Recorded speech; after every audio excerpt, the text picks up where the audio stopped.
السلام علیکم دوستو، میرا نام ہے شفیق اور آپ دیکھ رہے ہیں آرش ٹی وی۔ دوستو، پاکستانیوں کے ایمانی جذبہ کے مطابق اسرائیل دنیا کا بدترین علاقہ ہے۔ یہاں یہودی قابض موجود ہیں جو عرصہ دراز سے ساری دنیا کا امن تباہ کر رہے ہیں۔ میرے نزدیک بھی یہ کوئی ملک نہیں ہے بلکہ فلسطین کا ہی مقبوضہ علاقہ ہے۔ جب سے یہودی اس علاقے پر قابض ہوئے ہیں تب سے مسلم آبادی ظلم اور زیادتی کا شکار ہے۔ آج کی ویڈیو میں ہم آپ کو اسرائیل کے بارے میں چند ایسی باتیں بتائیں گے جو آپ کو حیران کر دیں گی۔ نمبر 1، ہر ملک کی کوئی نہ کوئی سرکاری زبان ہوتی ہے۔ جس طرح ہماری سرکاری زبان اردو ہے، لیکن اسرائیل دنیا کی واحد ریاست ہے جس کی 2 سرکاری زبانیں ہیں۔ ہربیو زبان کے ساتھ ساتھ عربی بھی یہاں کی قومی زبان ہے۔ نمبر 2، دنیا کے کئی مسلم ممالک مسئلہ فلسطین کو حل کرنے کے خواہش مند ہیں۔ پاکستان ان میں سر فہرست ہے۔ کیا یہودی بھی ایسا چاہتے ہیں؟ جی ہاں، اسرائیل میں یہودیوں کا ایک ایسا فرقہ موجود ہے جو فلسطین کی حمایت کرتا ہے اور اسرائیل کو پرامن طریقے سے ختم کرنے کے حق میں ہے۔ اس فرقے کو نیوٹری کارٹا کہا جاتا ہے۔ اب اس کا مطلب یہ نہیں کہ ہم ان کے لیے ہمدردی یا دل میں جگہ بنا لیں، کیونکہ قرآن کریم کی آیت کا مفہوم ہے کہ یہود و نصارہ تمہارے کبھی بھی دوست نہیں ہو سکتے۔ نمبر 3، دوستو، فلسطینی مظلوم ضرور ہیں لیکن بے ضمیر اور بزدل لوگ نہیں ہیں۔ وہ ہمیشہ سے ہی جذبہ ایمانی سے سرشار رہے ہیں۔ سابق امریکی صدر ایف کینٹری نے جب اسرائیل کی بے جا حمایت کی تو ایک فلسطینی نے اسے گولی مار کر قتل کر دیا۔ نمبر 4، دوستو، جب بھی دنیا میں کوئی ریاست وجود میں آتی ہے اس کا کوئی نہ کوئی مقصد ضرور ہوتا ہے۔ اسرائیل بنانے کا مقصد یہودوں کے لیے ایک علیحدہ زمین یا ایک ملک بنانا تھا، لیکن اسرائیل کا بانی ڈیوڈ بن گوریون جو کہ ایک ایتھیسٹ تھا، وہ سرے سے یہودی تھا ہی نہیں اور یہی اسرائیل کا پہلا پرائم منسٹر بھی تھا۔ ایتھیسٹ وہ گروہ ہے جو اللہ تعالیٰ کے وجود کا انکار کرتے ہیں، یعنی ان کے نزدیک یہ دنیا خود بخود ہی چل رہی ہے۔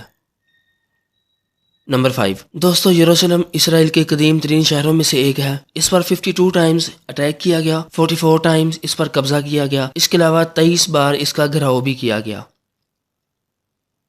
نمبر 6، مصر کے صدر انور سادات نے مصر کو عرب قوم بنا کر اسرائیل سے صلح کرائی۔ اس کو یہودی لابی کی طرف سے نوبل پرائز بھی دیا گیا، لیکن دوسری طرف اپنی مسلم کمیونٹی سے غداری کی سزا بھی ملی اسے۔ مصر کو عرب لیگ سے نکال دیا گیا اور انور سادات کو قتل کر دیا گیا۔ اسرائیل سے دوستی کے بعد مصر کے حالات ہم سب کے سامنے ہیں، کیونکہ یہود و نصارہ کبھی بھی ہمارے دوست نہیں ہیں۔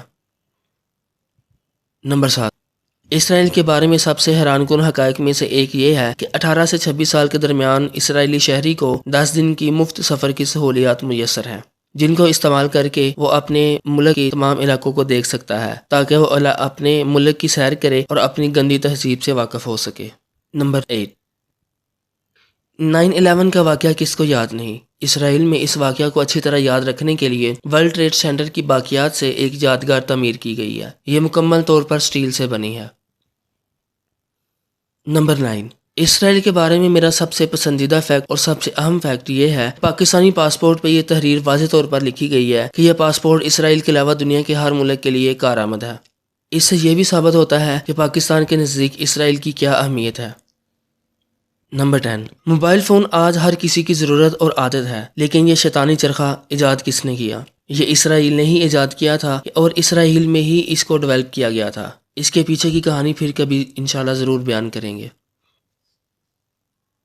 نمبر 11، دنیا میں ہر ملک کا قانون ہوتا ہے۔ ہمارا قانون ہونا تو اسلام ہی چاہیے، لیکن افسوس کہ یہ کالا قانون ہماری جان ہی نہیں چھوڑتا۔ کیا کوئی ایسا ملک بھی ہے جس کا کوئی قانون نہ ہو؟ جی ہاں، دنیا میں 3 ایسی ریاستیں موجود ہیں جن کا کوئی آئین نہیں ہے۔ اسرائیل ان میں سے ایک ہے۔ باقی 2 ریاستیں کون سی ہیں آپ یہ کمنٹس میں ضرور بتائیں۔ نمبر 12، اسرائیلی ایئر لائن کے پاس کمرشل طیارے میں سب سے زیادہ مسافر لے جانے کا ریکارڈ ہے۔ اس میں 1088 افراد سوار تھے۔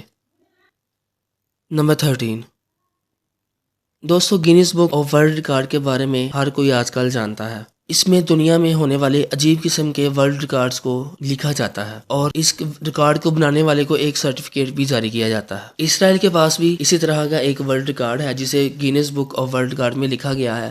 اسرائیل نے دنیا کی سب سے بڑی مرچ اگائی ہے اور Guinness book of world record میں اپنا نام درج کروایا۔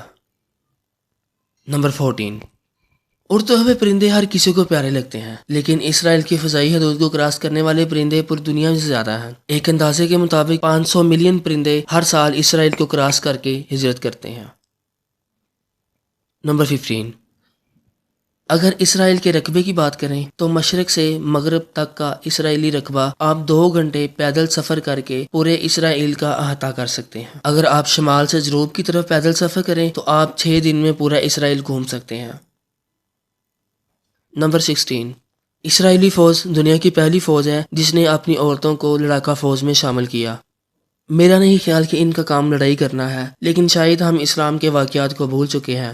جنگ احد کے موقع پر جب نبی کریم صلی اللہ علیہ وآلہ وسلم نے خواتین کو ایک علیحدہ قلعے میں پناہ دی، تب کچھ کفار نے سیڑھی لگا کر قلعے کے اندر جانے کی کوشش کی تو حضرت صفیہ رضی اللہ تعالیٰ عنہ جو کہ نبی کریم صلی اللہ علیہ وآلہ وسلم کی پھوپھی جان تھی، انہوں نے اس کافر کی گردن اتار دی تھی۔ دوستو، یہودی ازل سے اسلام اور مسلمانوں کے دشمن رہے ہیں۔ یہ کبھی بھی کوئی موقع ہاتھ سے نہیں جانے دیں گے جب مسلم امت کو نقصان نہ پہنچائے۔ ہمیں اپنے اسلاف کے طریقہ کار پر چلنا ہوگا، ہمیں خود کو تیار کرنا ہوگا تاکہ ہم بھی امت کی فلاح میں اپنا حصہ ڈال کر کل قیامت کے دن نبی کریم صلی اللہ علیہ وآلہ وسلم کے ہاتھ سے جام کوثر پی سکیں۔ یہ دجالی قوتیں ہر طرح سے ہر طرف سے ہمیں کمزور کرنے کی کوشش کر رہے ہیں، لیکن شاید ان کو یہ علم نہیں ہے کہ اسلام اس دنیا میں دبنے کے لیے نہیں آیا۔ ایک دن آئے گا جب اسلام پوری دنیا میں غالب آئے گا۔ اللہ تعالیٰ سے دعا ہے کہ اللہ ہم سب کو ان دجالی قوتوں سے محفوظ رکھے۔ تو دوستوں، ملتے ہیں اسی طرح کی کسی اور انفارمیٹیو ویڈیو میں، تب تک اپنا بہت سارا خیال رکھیے گا۔ اللہ حافظ۔